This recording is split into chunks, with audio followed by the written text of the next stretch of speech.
As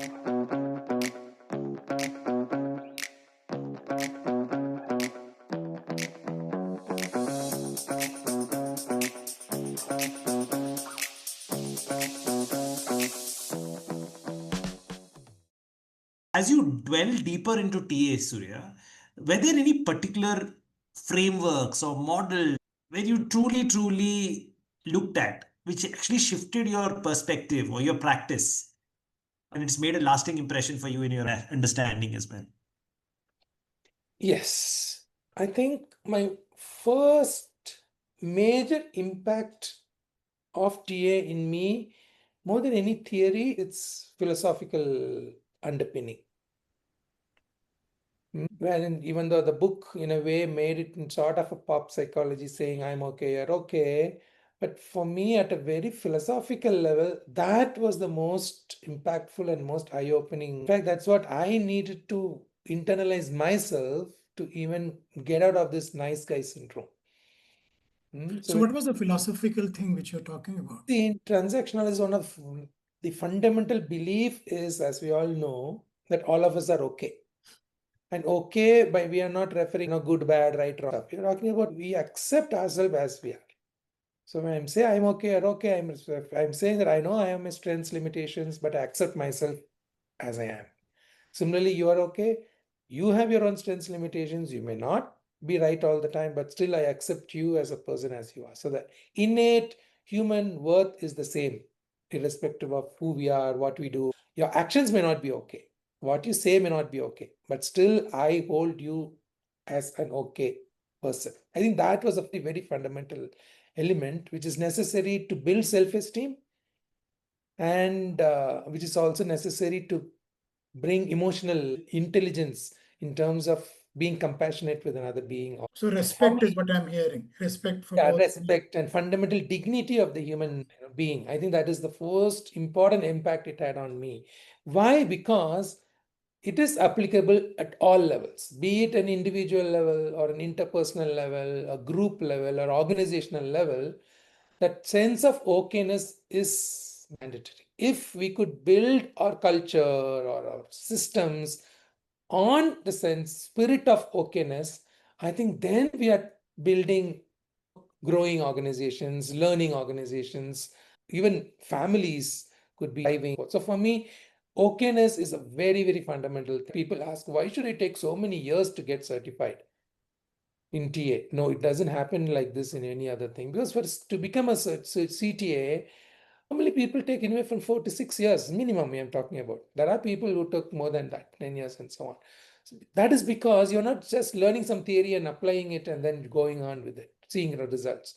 We are talking about developing the sense of okayness. It's not that everybody reaches okayness and then we are, and no, it is a life-going search and process and sort of an aspiration to get to that space of okayness, to operate from that okayness as much as possible. So even as leadership, as you're asking, Eric, I think okayness is the foundation of an effective leader.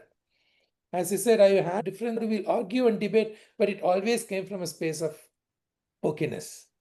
We agree to disagree respectfully, but still you are okay and I'm okay. That's the question then. So the nice guy or the leader will say, I'm okay as I am. Why do I have to change anything? What? I'm good. So that is where the you are okay also comes from, right? The moment you say I'm okay and I don't care about you, then there is not okayness. That's come from a space of not okayness, right? So the idea, that's why I keep saying it is an ongoing aspiration to stay in that sense of okayness. What you're saying is it takes effort also, Surya. That's what you're saying. Yes, conscious effort to reflect and be willing and open to change, challenge ourselves, confront our own realities, our own shadows. And this is applicable, as I said again, I want to reiterate this because this is one aspect in TA which is universally applicable at all levels. Okay? Whereas all other concepts may be having own relevance and limitations at any level. Like ego states has its limitation when it gets to a group. But okayness is not. Even as a group, are we functioning from a space of okayness? not only between members, but we as a group, the way we are relating to other group. So as a leader, am I operating and relating from a space of openness with my own members? And am I modeling it so that my members could function from a space of openness with each other? As an organization, are we treating our customers okay? Any of our stakeholders, vendors, okay? I think that is a most impactful aspect for me. So one translation of okayness, if I can think about it, is the ethical side in TA, which takes that a bit further. Yeah. What is that for you? Is that also something you evolve into and you grow Yes. into? Yes. See, that's where it ties up very beautifully with the idea of FICES.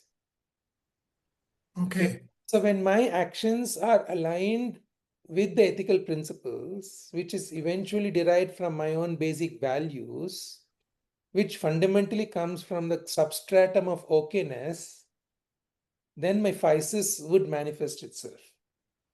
Okay. Right? Thinking ethically is an integral part of transaction analysis. And that is possible only when I come from an okay space. Tell us a little bit more on ethics, Surya, because I have personally struggled and I came from a different country. I was born and brought up in a different country. Rules were okay. And suddenly this word ethics triggers some other things in people like see, are you ethical, are you unethical, etc. And I have often heard you speak about ethics. So is it compliance, is it something else? What is ethics to you? And tell us a little bit more on why that is important. Normally, ethics is considered as a set of rules or a code to be followed. So somewhere, if you look at it from a transaction analysis perspective, it's almost like big parent sitting out there and deciding what is right and what is wrong. So what are the do's and don'ts? And following that is ethics, ethical behavior. Usually that is a traditional sense of ethics. Of course, we also started from there. I still remember the code of ethics that the International TA Association had when we started the ITAA, when we started our training in the 90s, was a code of ethics. There were some 13 principles that you are supposed to follow to be a transaction analyst. But thinking around ethics also has changed, evolved over the years. I think it is also reflecting the thinking that has changed and evolved in society at large, but definitely in transaction analysis community, it has been a constant endeavor to reflect and refine our own thinking around ethics. And of course, in TA, the emphasis nowadays is not simply on a code which is written, which is supposed to be followed, because ethics is not black and white. We all know ethics has whole shades of gray because life is not that simple. There are complexities, there are subtleties in ethics. Can you give an example of like ethical thinking? See, because in my mind also, I work in an organization where there are policies, practices, infrastructure. All that for me is ethics. So now you're saying something very different. You're saying the ethical way of thinking. If you can give maybe a very simple example, and what is that meaning, and why is it so critical? Fundamentally, ethics is to do with morality. Eventually, to make sure whether my actions are good or bad. And that differs from culture to culture, context to context. But the idea is just having a rigid code and following it is not applicable to all life situations. So when I say thinking, every profession is governed by a code of ethics, right? For example, we are all familiar with the medical community is governed, reduce harm. Minimizing harm is the most important thing, right? That is the very broad principle. So like that, all profession is governed by certain ethics. But especially when you work with human mind, which we all do in transaction analysis, and people and relationships, what is harm, what is not harm itself cannot be defined. So what is important is each one of us building our adult ego state to a space of competence where I will be able to assess the requirements of situation and then context and then make a choice so that I take responsibility for the action. I don't have to hide behind a code. So therefore, ethics becomes an integral part of my frame of reference. For example, even a simple home example, let us take. A child got pulled up in school and the teacher called the mother and then said, oh, this judge, your son did this, and all sort of stuff. So therefore, this is the penalty or whatever it is. Okay. The child comes home and tells the mother, please don't tell daddy, because he will really beat me or punish me, whatever it is. What does the mother do? Does she tell the daddy or does not tell the daddy? It is an ethical decision. And it's not easy. Can there be any code which says you have to say or you should not say? And the mother has to think ethically to make a choice. So we all will face such things. But as a coach or a consultant, you come and the client is confiding in you because you said, oh, everything was confidential. And you find that the coachee or the client is up to something which is not good for the organization. Right? You get privy to that. So do you divulge this to the authorities or not? It's not an easy decision. It's so subtle. It sounds like it's not up there, but it's almost day to day. And you experience it anytime in the organization, at home, you experience it day to day. So that's what you mean by ethical ways of thinking. So the question is, do we put thought on it, or is it just a reaction saying the mother goes tells the father? What happens is the child is left with a distaste in his mouth saying that I will never tell my mother again or never confide in my mother again. The father will now end up whacking the child for something that the child did and child confided with the mother. Or at work, when the coachee tells you something and then you're stuck between telling the company or not telling the company, and what would you do? So I think these are everyday conversations. It's not up there. Exactly. And therefore, it is also something, even though it is something very fundamental and basic in our being, because it comes from a sense of values. Okay, what value we hold dear to ourselves. It is also, in a way, a competence that we can build. The more I consciously think ethically on a day-to-day basis, whenever we make a commitment and say yes to something, do I really committing to it? That is an ethical question we need to ask ourselves. When I say yes, will I be able to deliver or do whatever necessary in order to do it? Many times we don't even think of that as an ethical question. We say, oh, it's okay, I said yes, and what if I'm not doing it? So if we develop that conscious ethical habit, then you find after some time it becomes part of our intuitive frame of reference. So therefore, it has to be a deliberate, intentional, conscious choice to process. Because some dilemmas are very stark, and we have to deal with it. But most of the time, it is quite subtle. And So that this will is why take time, Surya. yeah, This will take time to get internalized. It is not a. yes. Yeah. And that's why we need to practice. We need to practice by consciously looking into our choices, the decisions that we make from an ethical lens. So again, based on our value system. On what basis did I choose the choice X over choice Y? Understood. Am I clear? And so this is great. I know Piyush, when he introduced you, he didn't talk about this, but I was very curious. You founded a company, an organization body called SATA, right? So in today's word, it's like co-founder, founder could be words that he looked at, and it was a trust at that point of time. What started as an informal lunch setting with SRO and 20 people there in the house, and some great dinners, great lunches, and great practice and growth for yourself. You went about finding or founding this company or organization body called SATA, right? So, can you throw some light on what are the origins of SATA? Why was there a need? What made you do it? Some genesis story would be very useful.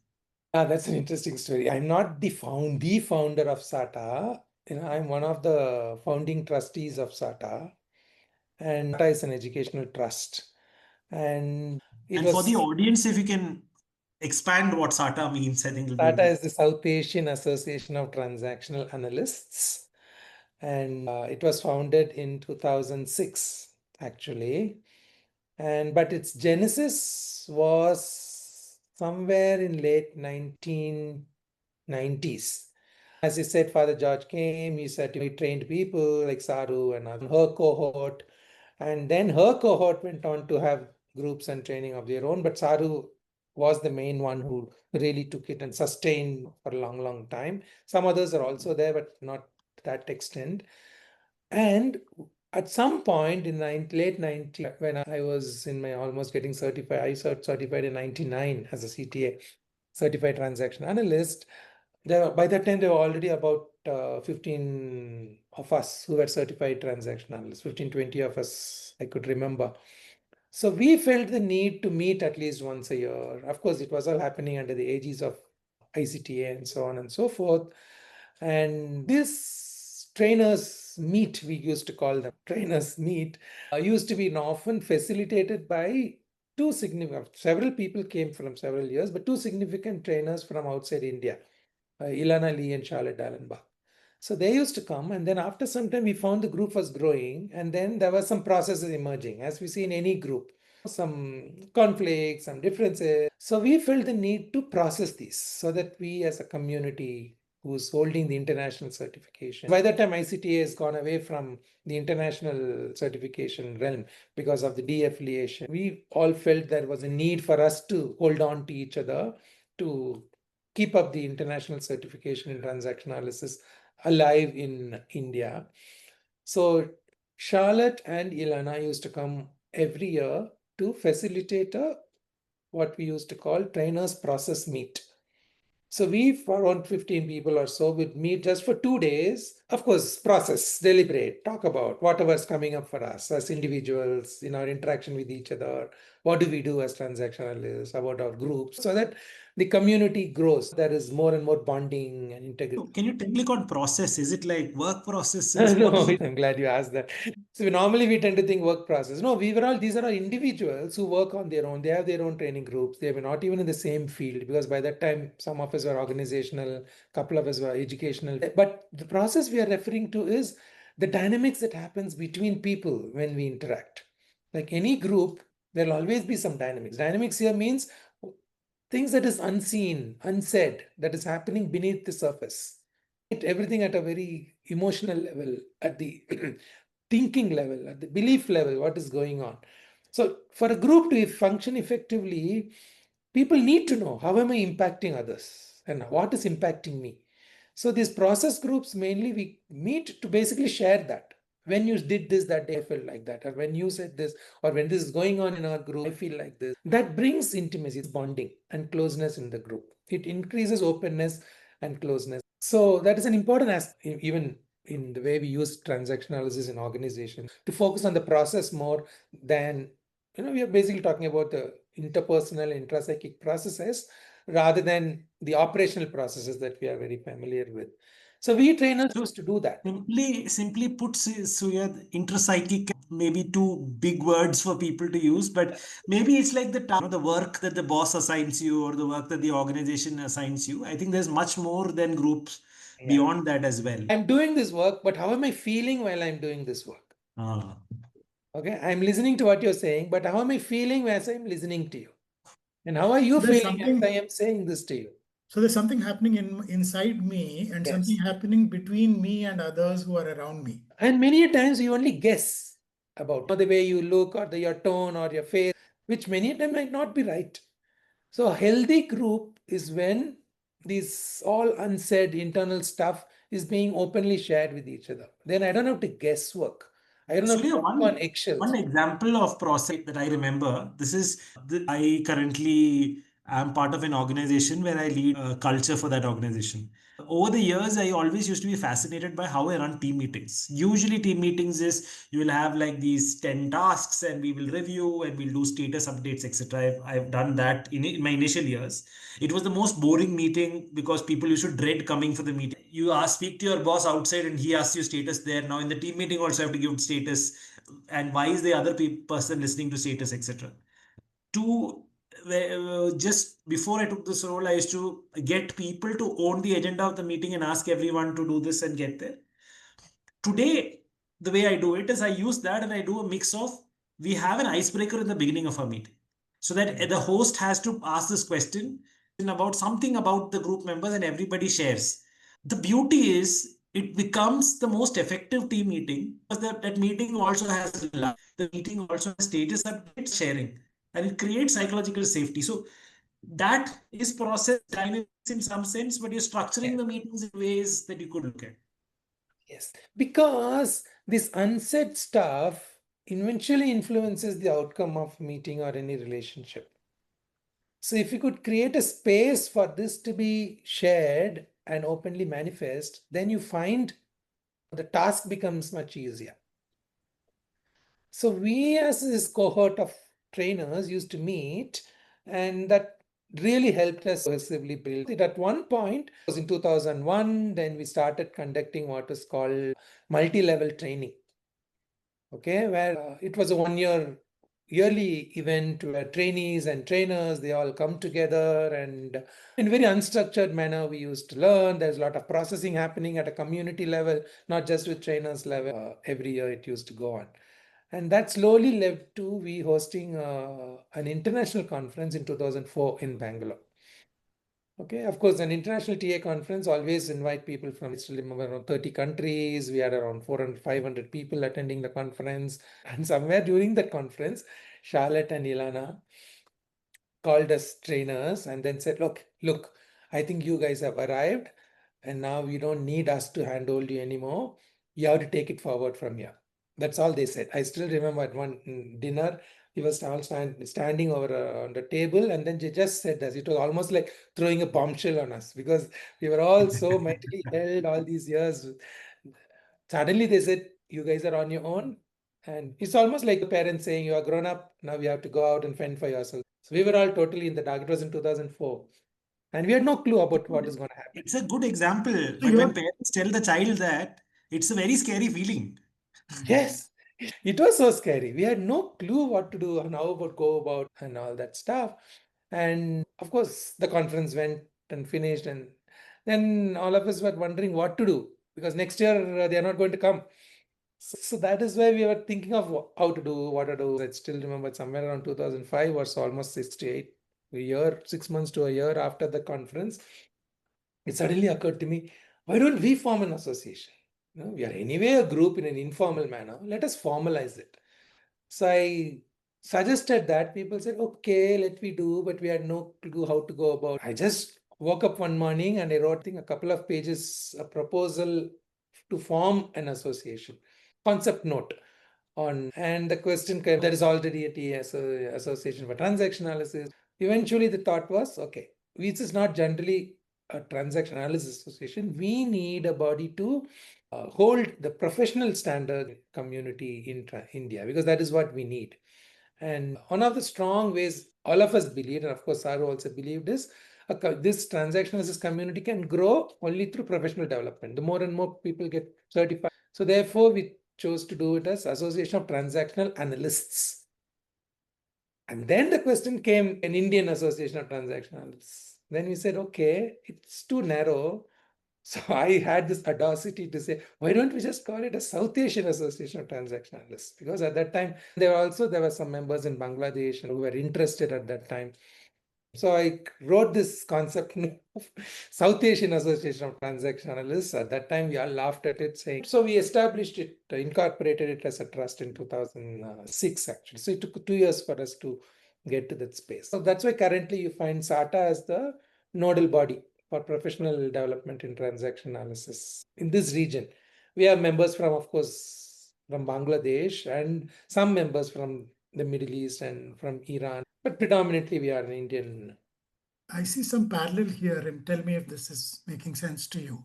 The way SATA happened as a group to focus on growth in that way, I'm thinking what we are doing now, kind of in the human OS, is to build something to influence in a different way what's happening in the TA world. What do you think about that?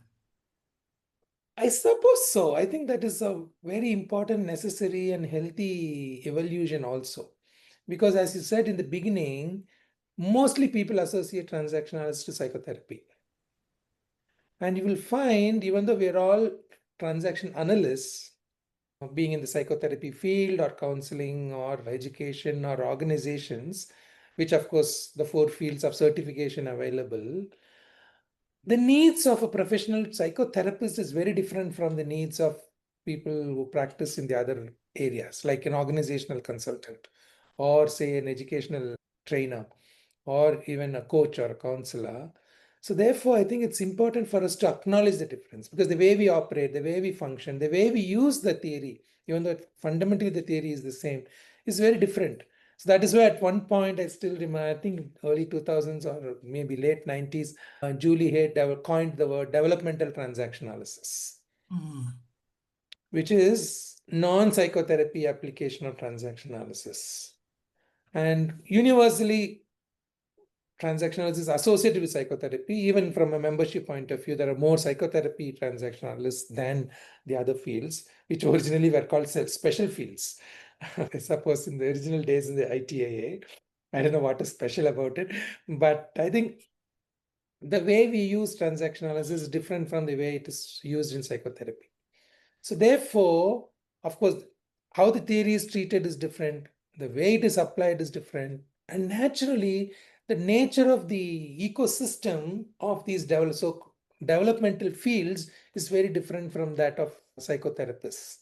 So therefore, I think systems that work or that is needed to promote, to support psychotherapy, transactional as a psychotherapist, is very different from the systems and the ecosystem necessary to support or promote developmental transaction analysis in the areas of teaching, counseling, organizations, education. So therefore, what we are doing in UNOS is that exact function, how to present the developmental aspect of transaction analysis, which many people don't know. So therefore, I think it is a much needed action that we have to do. For example, for almost I certified as TSTA in 2008. For almost a decade, I was only TSTA in India. And even we didn't have a CTA for a long time, almost more a decade. We never had CTA in the education or organization field for a long time. Even in counseling field, we didn't have many. There were a few, 1 or 2 TSTAs and a very few CTAs. But when you certified Piyush, you were one of the first after a long time, actually. And organizations, Eric, you were the first CTA, one of the first CTAs after a long time. So therefore, even for the development and growth of these developmental fields, we need to present how they are different and how they could be used in different contexts, which is relevant to people. Otherwise, we will only be propagating this misconception of, okay, psychotherapy. And it is used only with individuals, and especially with individuals who need something to be fixed. That is a general myth or a misconception that is around. So there's a huge opportunity, it sounds like, to look at TA in a very different way from what is traditionally understood. Yes, yes. So therefore, I think it's important for us to highlight that aspect. Okay. Cool, Surya. And sounds like this new venture of Human OS seems to be the new baby from the bathtub that you're growing up along with a bunch of us as we go along. So let's talk a little bit about your personal pursuits, right? And the influence of TA with your personal pursuits. Conference, someone asked about your passion for running, and many people got inspired for your passion for running. And then you had this long-standing website of yours which talked about your Surya Sunshine, which talked about your spiritual journey and your love for nature and that kind of a thing, right? They seem to be separate aspects of your life, but somehow there seems to be integration. If you see it as a cycle, one feeds into the other, right? Yeah. So how do you maybe see all of this through a TA lens? You're right. They look like totally disjointed or disconnected entities or aspects of life, but I never see it that way. Even when I remember I started my doctoral research, my topic was work-life balance and quality of work life. Okay. And the more I studied, I still have 2 box files full of articles in those days. The more I studied about work life, I said, no, it doesn't fit. And I know why it is failing. Because we are seeing work as separate and distinct from life. I think that is the fundamental difference, the problem with the way it was. And that is why people are not able to balance work and life. So I believe more and more into integration. So the more you talk about work-life integration, then things work. Because you are now seeing work as one aspect of life. And therefore, if I could place it in that context with other aspects of my life, then I don't have to balance it, because balancing is a stressful thing. If you're balancing, you're constantly under stress to make sure both are in the same. You cannot have any two elements equal in reality, in life. So therefore, for me, all these are very, very interconnected and integrated. Actually, it's not just interconnected, it's integrated. In fact, my own indulgence to running started some way indirectly with my whole transaction analysis thing. One day I still remember I had to fetch something from Sarah's house to the office, which was about 300 meters from her house. I still remember the center, the TA center. So I was running because it's such urgency, and I just couldn't run. I was panting, and you have to climb 2 floors to reach the office. I almost felt dead, so stressed. So that day it hit me hard, saying that what am I doing with myself? We are talking about mastering the mind and helping people, but what am I doing? Because it's highly lopsided development. Talking about, okay, I'm becoming assertive, I'm slowly losing this grip of this nice guy image, but that is only lopsided. On the other hand, physically, I'm getting more and more unhealthy. So it was highly integrated. So that is when I started running, which was again a series of accidents which led me to running, and then I got onto the whole thing. And even my own spiritual intelligence is basically based out of TA. It's an offshoot, or it's an extrapolation of I'm okay or okay. Because the Can you tell a moment little bit more, Surya, on the extension of I'm okay, you're okay?